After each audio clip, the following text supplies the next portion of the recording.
Hello, everybody, and welcome to Fellowship of the Golden Age. We're back again after a long break, and today we have the most lovely and wonderful Julita Michaels here to join me. Hi, Julita.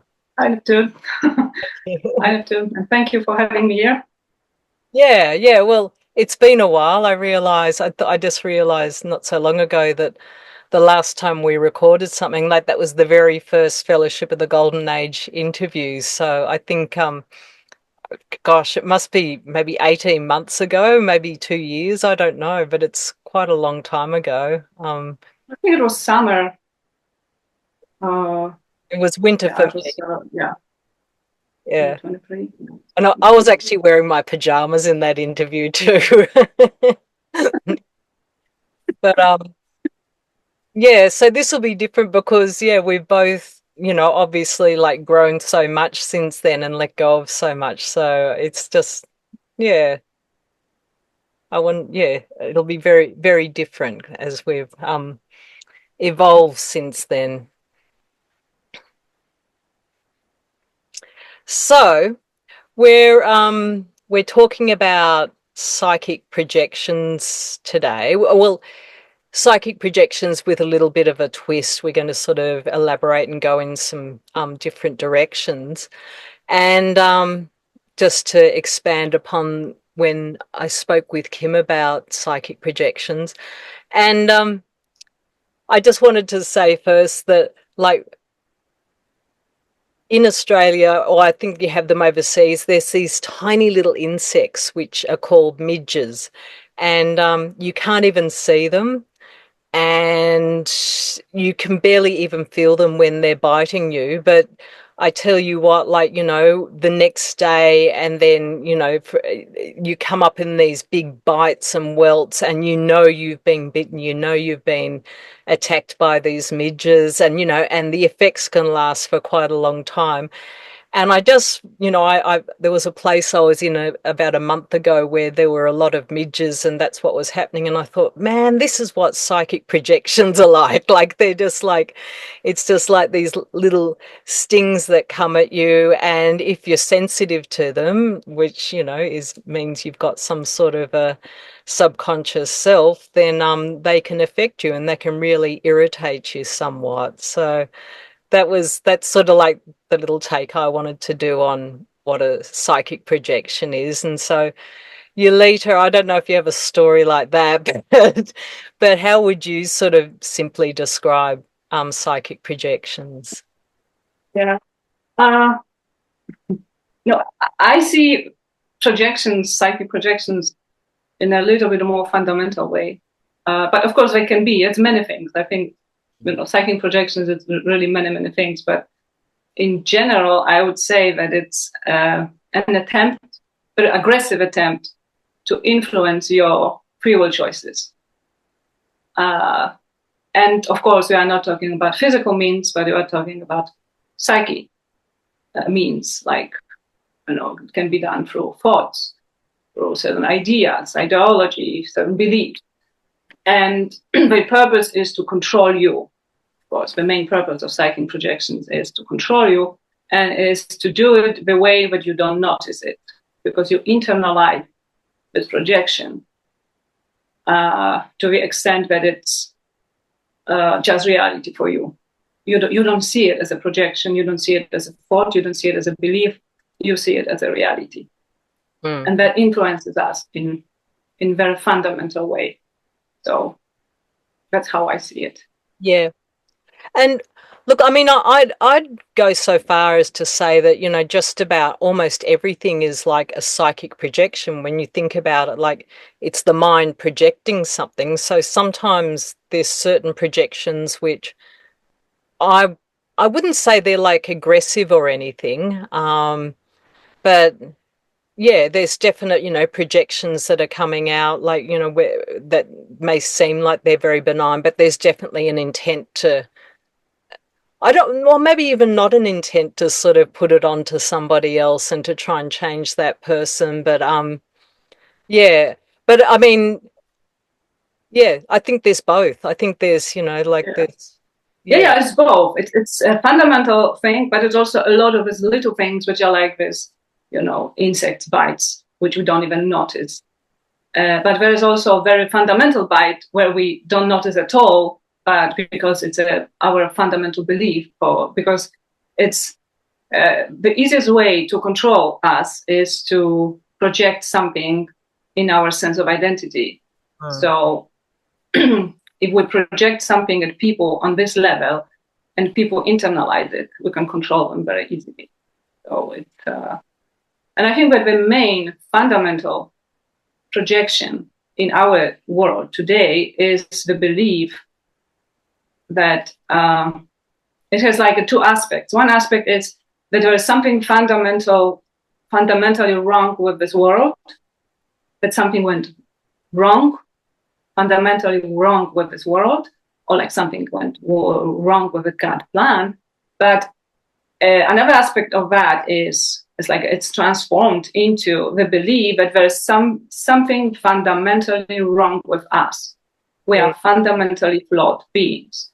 This is a basic projection we are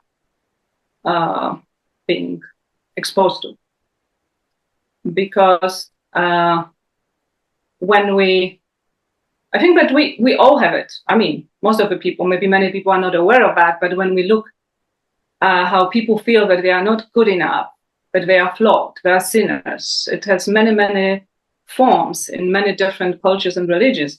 But behind all of this is this belief that there's something fundamentally wrong with us and we need to fix it. So Mm. we need to fix ourselves or we need to fix the world. Because, as I said, it has two forms. One form is that there's something fundamentally wrong with the world, so we need to fix the world. But why the world is fundamentally flawed and something is wrong with that? Because we are fundamentally wrong. Something, we are flawed. Mm. Mm. So We they're need going to, fixing. yeah, and they're only going to impact us when we actually believe that, that we are wrong or that we do believe that we're flawed. Like that's the only way a projection's going to have an effect on us. Um, yeah. Yeah, and So, it affects us in a way that we don't see it as a belief, and it's so painful that we don't want to even look at it. We hide it. We cover it over with many other beliefs, or we try to compensate for it. We try to fix it in many ways. It can take many different forms, so we don't feel it actually, because it's unbearable. I mm, have experienced myself situation that I felt I was confronted with this, that there's something fundamentally wrong with me, and it was unbearable. It was unbearable. So we are mm, trying to compensate for it. We're trying to fix it, and I think that one of the main ways of dealing with that is projecting it out. So we project out that there's something wrong with the world, but there's also something wrong not with us, but with other people, because we cannot bear it, there's something wrong with us, so we project it at other people and another group of people, that there's something wrong with this other group of people. And if we fix these other people or we get rid of them, then everything will be restored to balance, everything will be okay. mm, mm. And maybe then we will be redeemed as well. So, Yeah, yeah. So there's basically, I thought we'll break it down into like, there's personal projections, which are very much, directed at an individual, and then there's also collective ones, which are a lot more general and group oriented. And so, personal projections can come in all sorts of forms. And what you were saying about, the pain of, feeling like, you're fundamentally flawed. I know that, for me, the biggest ones are when it's come from someone who I know personally, and there's projections that, it's a separate self in me, but they're projecting that, I am wrong because of, what my separate self, the way it's reacting, or and and then, what happens, it just creates like this chain reaction of reactions, like, just that feeling of feeling fundamentally flawed, and then from that, can come like, a complete hysteria and where I almost, I feel like I've worked through a lot of it, but where I almost play out exactly what they're projecting that I'll do. Like they're projecting that, see, she's just going to react in a really dramatic way, and sure enough, here she comes, and I'll do that. So yeah, so there's like these very personal projections that come at us, and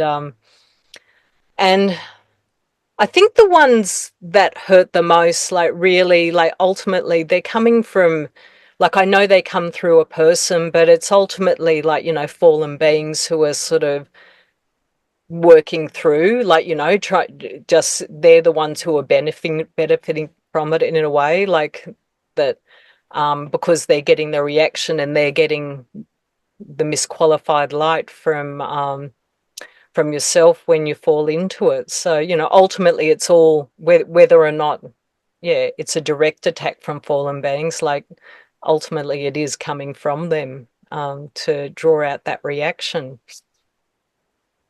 Yeah, and it's there was one main purpose behind it, and it's that to control us, to project certain identity at us. And when we believe that there's something wrong with us, fundamentally wrong, something's fundamentally wrong with us, then we are focused on that. We're trying to, we cannot just be in this world.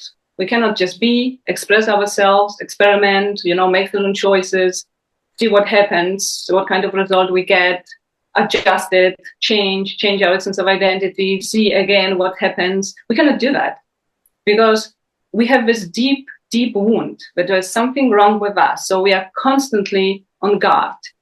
We take everything personally because it reminds us if we make a mistake, it's not just a mistake. It's an epic thing because that reminds us that we are wrong, that we are fundamentally wrong, or that we are flawed beings, we are sinners, or whatever form it takes in given time or given culture. And it's so painful that we don't want to make this mistake, so we don't want to make decisions. So we want to submit to certain rules, certain, ideologies, which will take us what is safe to do. We will submit to certain roles because then it is safe. We can be redeemed by playing certain roles in a certain way. So it's not only about what we can be, what kind of role we play. We will be also told how to play this role. And if we do it right, we are redeemed. Then we are saved. Then maybe we'll be saved from this fundamental flaw. And that's what fallen beings want. Because then they have us where they want us to have. And they're also projecting, like, and that this projection comes through people too, of course, but that you can't just walk away from this. You can't turn your back on us. Like, you have to pay attention and you have to react. Like, so when you've got a kind, sort of compassionate heart, you feel like, you need to stay present with someone who's taking advantage of you, like, and they're being taken advantage of too. But and the thing is, the projections that are coming through is like, you can't just ignore me. You can't not pay attention to this person, and to be able, I know just recently I'm only just starting to realize, I don't have to connect with someone if I don't want to. I don't have to open myself up to the potential projections that will come through this person. But yeah, you cannot walk away. That's the message, loud and clear. Yeah, I would say that the projection is that we need to play a certain role to be redeemed, to be, not to be saved from this, something fundamentally wrong about us, and we need to play a certain role, and we cannot just walk away from that, because if we do it, then we are again fundamentally wrong, fundamentally flawed, and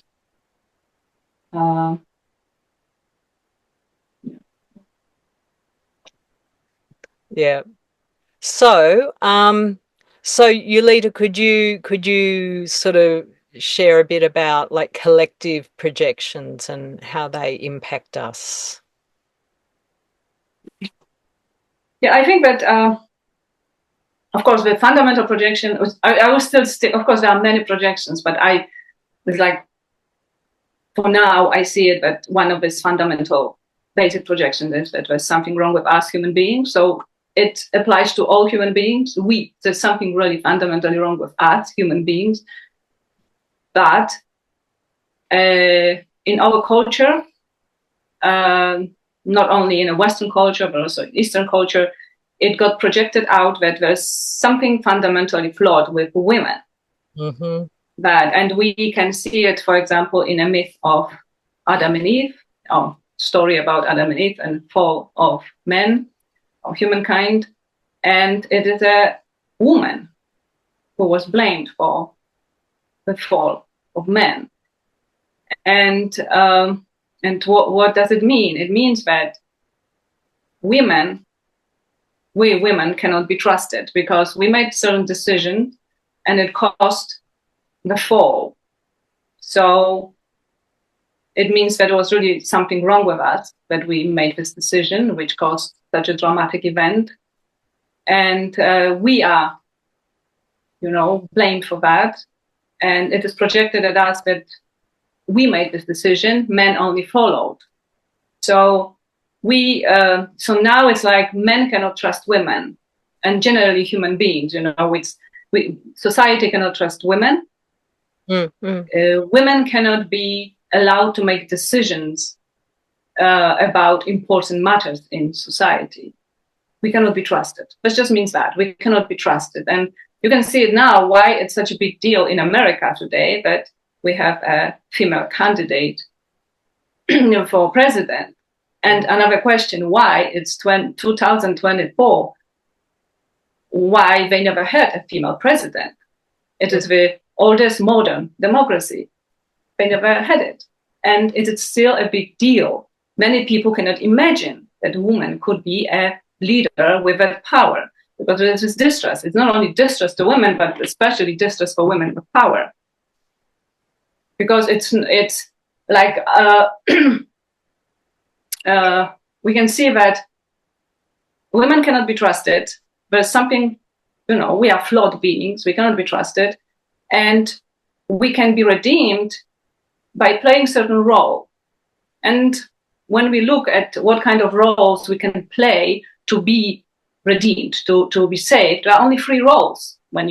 We are a sexual object, we can be wives and mothers, and we can be caregivers.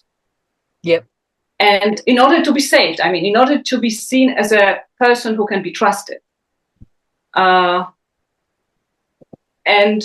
if we fulfill this role, but it's not only these roles, they can be fulfilled also in a very specific, they must be fulfilled in a very specific way. It's not that we have freedom how we can fulfill these roles to be redeemed.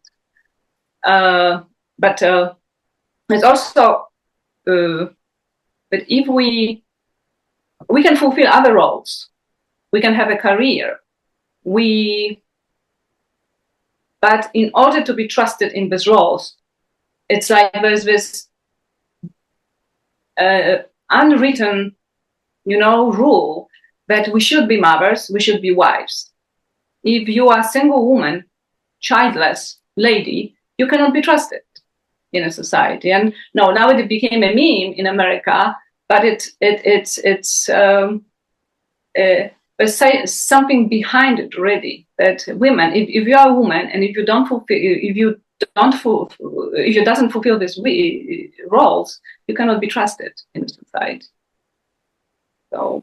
And with that sexualizing role too, it's a very disempowering one, because I'm sure most women would know how it feels like, particularly when you're younger, it's very difficult to actually know that you have the power to sort of, you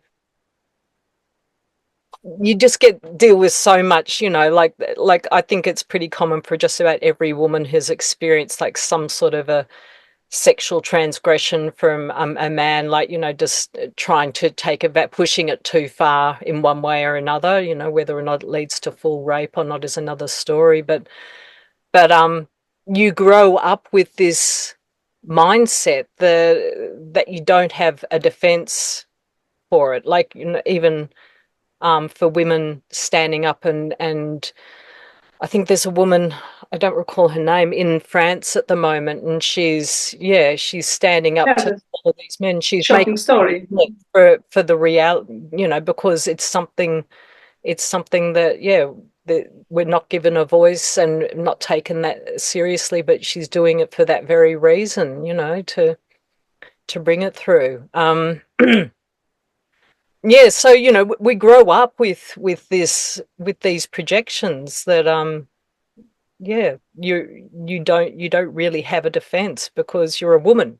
Yeah, and and it's like I see it that way. That yeah, there are these roles we can play, but there's also important how we play them, and it's very narrow range of how we can do it, and it's also dualistic. Look at it being a sexual object. You can play it in two ways. You can be a whore, or you can be a holy mother.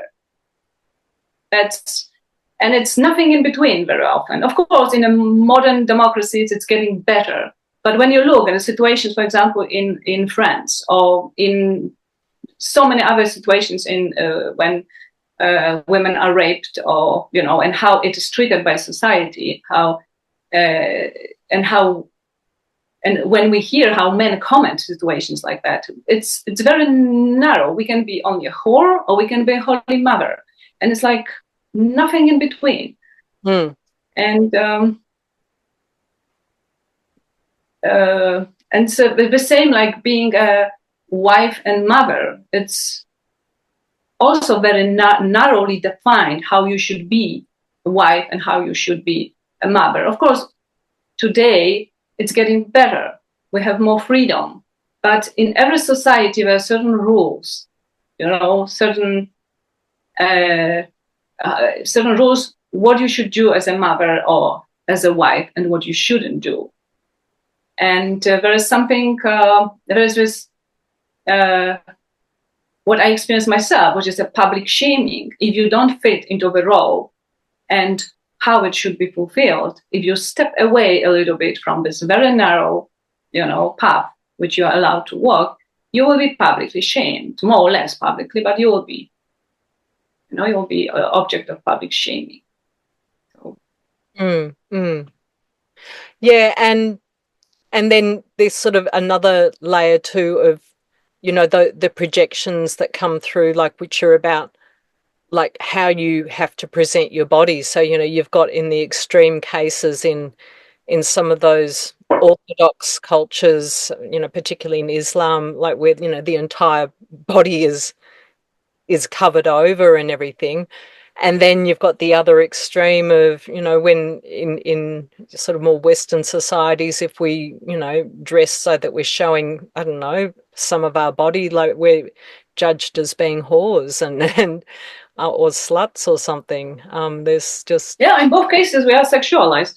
That in one case our body is fundamentally seen as a flawed, as impure maybe. So it must be covered from the head to the feet, and because you will tempt men, and you are responsible for the actions of men. Because in this world, in this culture, women it's still responsible for the reactions of men.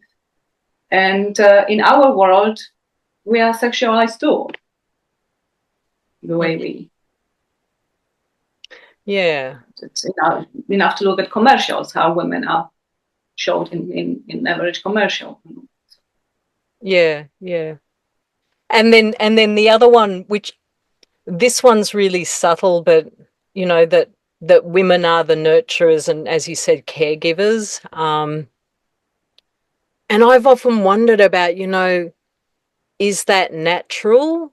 Like, is it natural for women to be more nurturing, or is that a response to the collective projections? And I think maybe the latter. I think I just don't see any reason why a man can't be as nurturing as a woman, but there's a really distinct in my mind. I can't seem to quite they say like men are from Venus, women from Mars, and it's almost like, with that one, um, you know, men are the protectors, women the nurturers, and like, well, really, are we? Are they? I don't know. Um,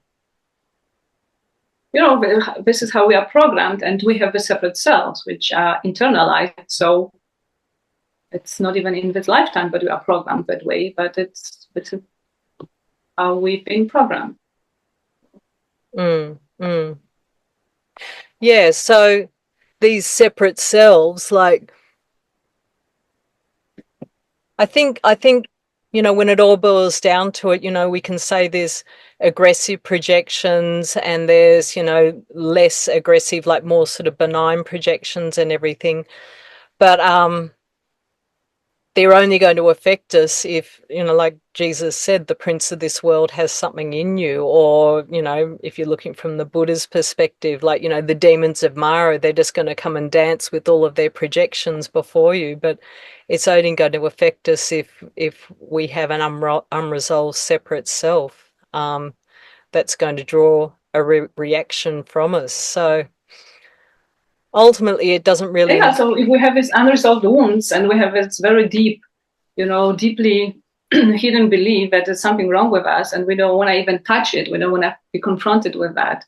We are compensating for it. We are, trying to do our best to fulfill our roles, which are our way to be redeemed. It's we still will be reacting because we are not facing, we are not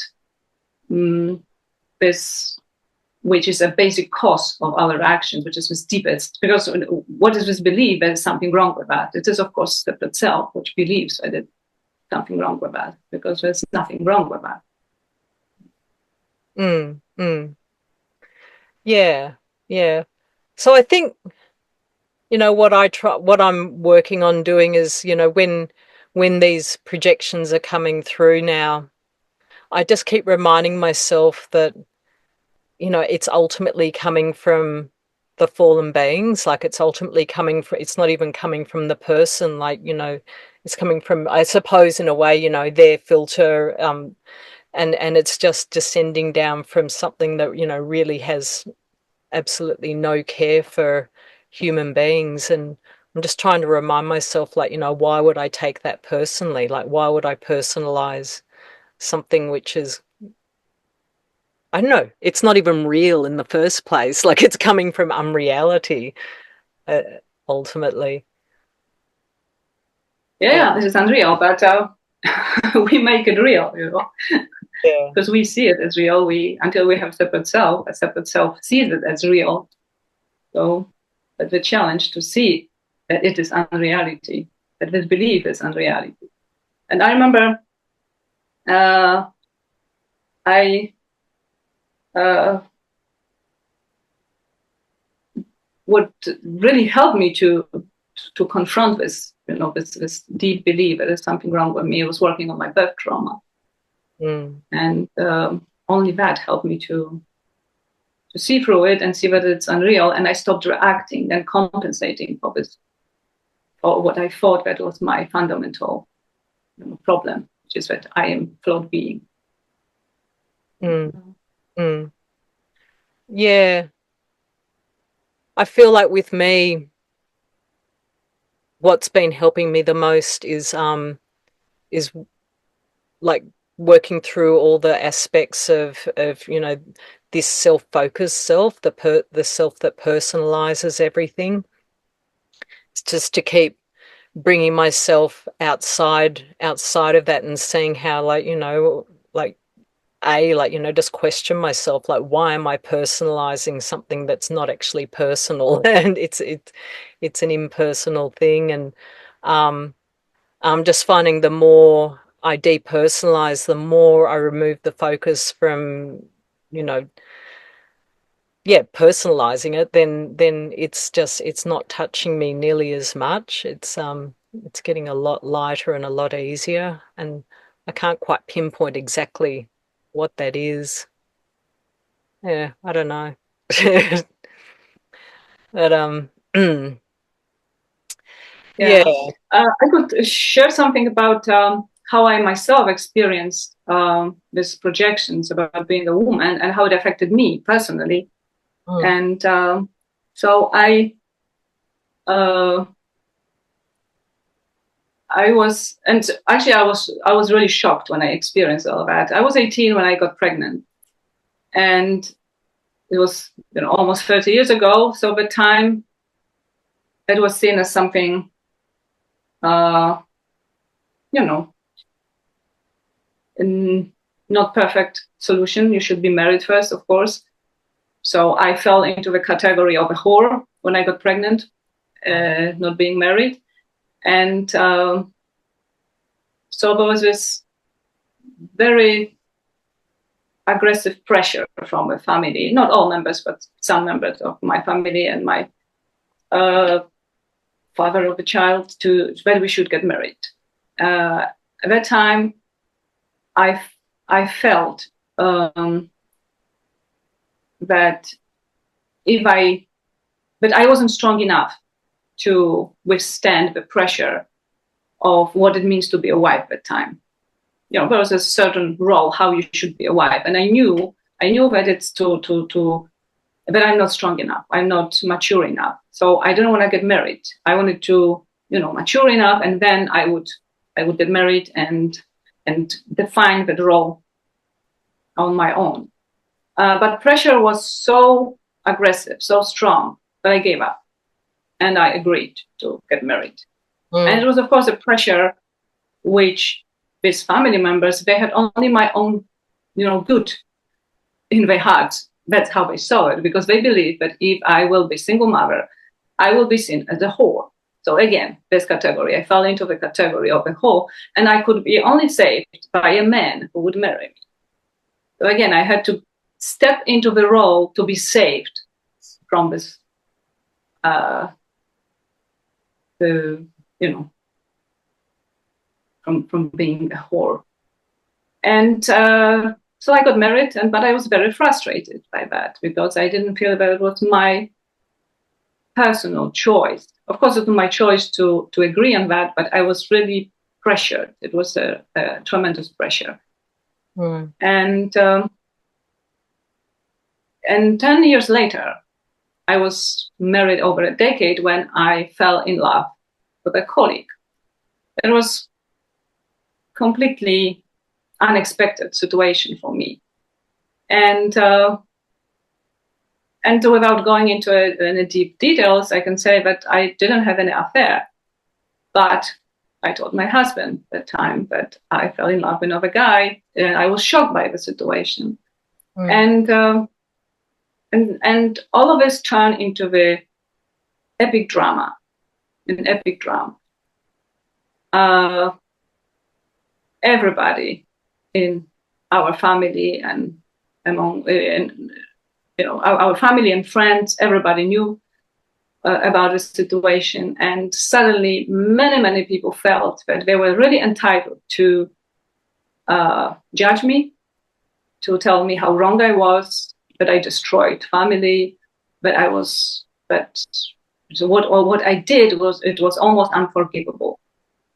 And so I became an object of this really strong, aggressive public shaming. Not public in in social media, but in the sense that it's like it wasn't only a very close circle who knew Yeah. about it. It's like uh, many people in my environment knew about it, and I was shocked by this situation. I was shocked, and I was shocked by, I think, first of all, that it even happened, because I saw myself as a good mother, good wife, good person, good human being, and a good wife, good mother.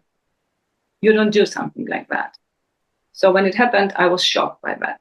It was, I think, the most shocking thing for me. Then I was really shocked by the reactions of others. Yeah. Uh, it was awful how people really felt that they have right to, express what they feel about it, how, what I did, how wrong it was. And So that was it was very painful for me. It was very painful for me. And then a third thing, which I was really shocked about, was my own reaction, because I was shocked by this, how painful it was for me, how ashamed I felt. And I felt that I did something unforgivable and I cannot be redeemed. And this, so my reaction was completely out of proportion to that, compared to that, what happened, because it's nothing really happened. I didn't have an affair or anything like that. But I felt that I did something unforgivable and I cannot be redeemed. Mm. And I saw that because so many people knew about it, and it was, commented, people were talking about it, they were talking to me about it and all spanking me about it. I felt that my reputation was completely beyond repair and cannot be fixed. So what happened there, and I wanted to be a good mother and a good wife. And suddenly it turned out that I was not. I destroyed it. I destroyed this image and this appearance or whatever it was. And so what was left, and what was this image of, because I was playing a role. I was playing a role of good mother and good wife. Yeah. And why I would play it? Because I was covering over for something much deeper, and much deeper was the sense that there's something wrong with me. Yeah. And it was hiding it, because now I redeemed myself, because I was such a good wife. I was such a good mother. And I also, I was a good student. I was good, trying to be a good, teacher and other things. And so I would compensate for this deepest wound I had, which was that there was something wrong with me. And when it happened, it all fell apart. I felt completely broken. And I was exposed. And what got exposed was this feeling that there's something fundamentally wrong with me and it cannot be fixed. And it was unbearable for me. It was unbearable for me. And I remember that it was one of the most difficult moments in my life. Really. Oh, yeah. And when I experienced that. And it was epic proportions, epic drama around. When I look today at the situation, it's like almost nothing, things like that happened. People make mistakes also. So it's like, it was, but because I had this deep sense that there's something wrong with me, I was, even for me, it wasn't that only in the outer people made drama out of that. I made this drama myself. Epic drama. But it was a breaking point in my life, because after that, I saw that I cannot redeem myself. I cannot, put the Humpty Dumpty together again. So I had to reinvent myself. And then that's how I actually discovered spiritual path. I mean, I was on a certain, you can say a spiritual path before, but then I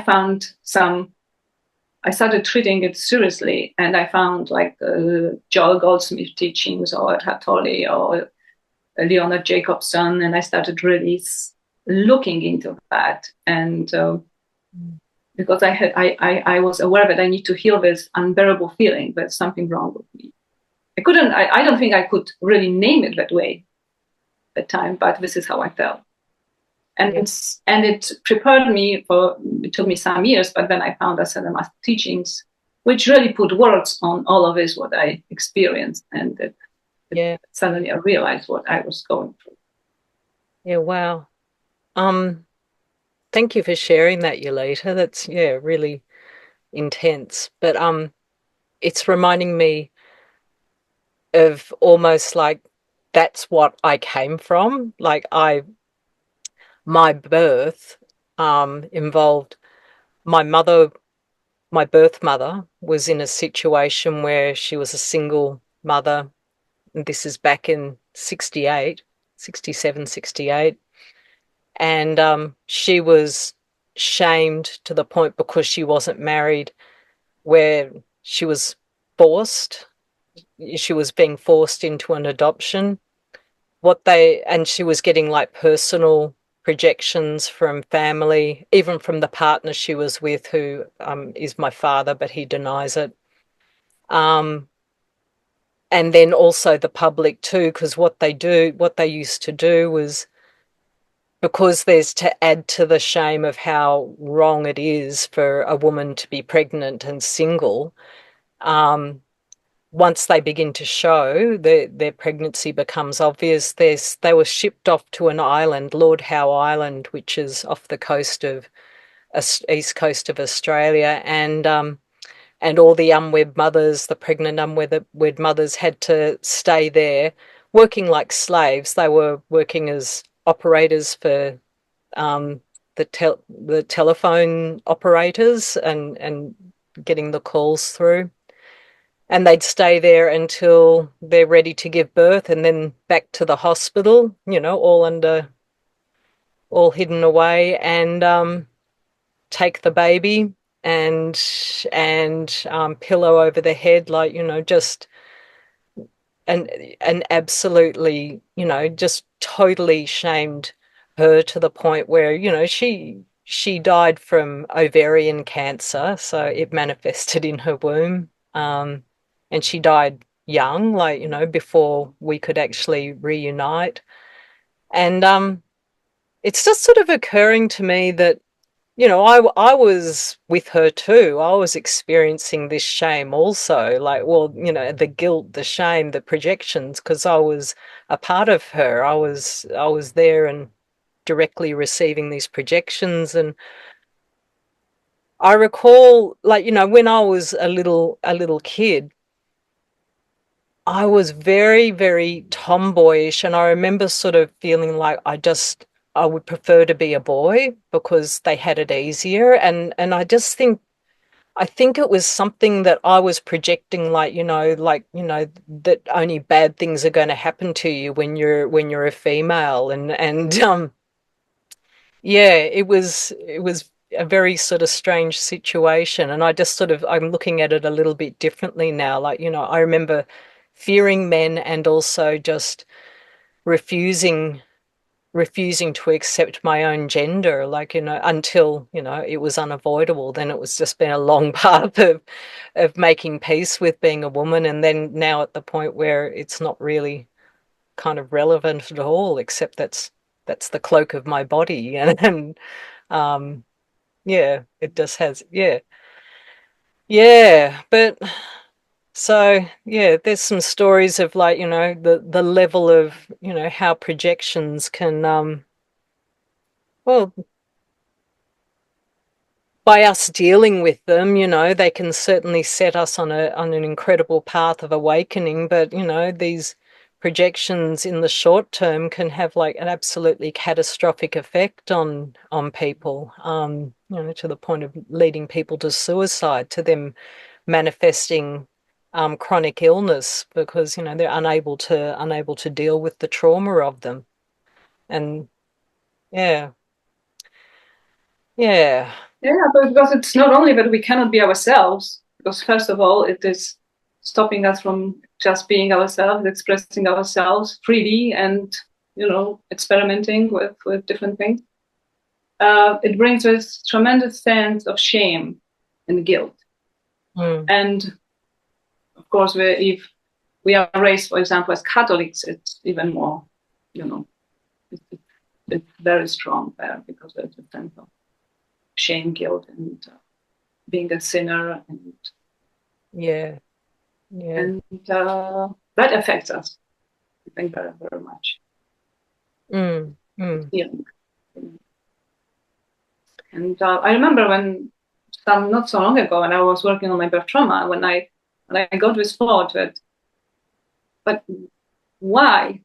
Why I feel there's something fundamentally wrong with me. So I decided to, it's like I really dared to look into this, because when I experienced that this many years ago, this feeling that I did something so wrong that I couldn't be, redeemed from that. You cannot be fixed. Of course, this reaction was out of proportion because it was connected to my birth trauma. yeah, And that time I didn't know that, but I felt that it was completely out of proportion. It was like, my reaction was really too strong compared to what happened.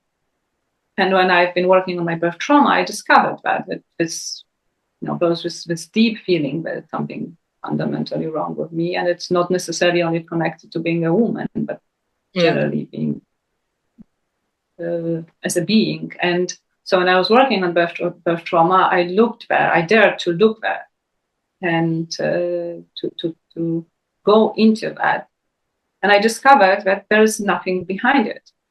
There is this fear, there is this feeling, but there was, no explanation why I am fundamentally flawed. And then I discovered there is only a belief. It's only a belief. If I shatter this belief, it will disappear because it has no substance in it. There's no substance, really. It's only based on this illusion, this projection, that there's something fundamentally wrong with me. And it's anchored in our society with different stories. And of course, one of the story is story about Adam and Eve. Not the only one, but it's kind of, basic one in a Western culture. And when you look behind it, then you will discover there's nothing there. There's no substance in it. Yeah. Like even the story is from, that was created like thousands and thousands of years ago. But the same thing is like, that original moment of where we felt like we were fundamentally flawed, that was created thousands and thousands and thousands of years ago too. But we're just bringing it forward, like it was, like it's real right now. Because it's a interesting thing with even like, very minor sort of experiences where there's nothing really that bad going on, in the immediate that we're reacting to that activates, some sort of a very deep separate self. You can sort of look at it and see like, wow, my reaction is so, the feeling of feeling traumatized, it's so out of proportion to the situation that's really happening. Like you can't sort of balance the two. Yeah. Yeah, I think that when we see that our reaction is, we are overreacting, it means that we are not reacting to the situation. It's actually something much deeper that we need to dig and discover what it is really. Yeah. But, I think that when we look at women, many women, I don't want to say that all women, but probably, almost all women have the sense that there's something that we are not good enough, and many women have this imposter syndrome. I think it was like 2 years ago, there was some kind of survey done in Poland, and they were talking to female experts, different, businesses, women, about some working at university, journalists, having business, so, and I think it was 80% of them said that they have imposter syndrome, that they believe that they are incompetent, that they are not competent enough to be expert. They were really experts in their field, but they didn't feel like that. Wow. And they had this deep feeling that they can be exposed in any time. That's why they really hesitated with going public. And if they go public, we can observe something which is like this almost organized hate, towards women who want to become an expert. It's almost like an organized attack on women who dare to speak out and talk about some more important issues, different than makeup and fashion. Yeah, interesting that. Like, I know, like with autism, in all the experience I've had with autism and looking at how it presents, it presents very differently in males and females generally. With males, it's more like they become like, almost like the extreme of like, the masculine identity that's projected in the world, where they can just be so out there and direct, and like without sort of any social any communication filters, like they see you and they're like, you've got a wart on your face or whatever, like, just really really direct. Whereas the female version of Asperger's, the, it's there's a thing known as masking, where the females are much better at, like, they do everything they can to cover up and to try to fit in. So again, it's like, I'm an imposter, so I'll just sort of blend in like a chameleon to fit in with the world and not cause a scene. And but it's very difficult for them to sort of fit in anyway, but because they are quite different. But yeah. So with in autism, it's sort of, it becomes, those extremes become way more pronounced, of what those projections do. Yeah. So Yeah, we can, I read that there are now more and more women who discover that they have H, H, uh, how it is called, HPV, ADHD. ADHD. Yeah, ADHD. Oh, yeah, I need to see it in Polish though. And ADHD. it's because it was believed when my son was young,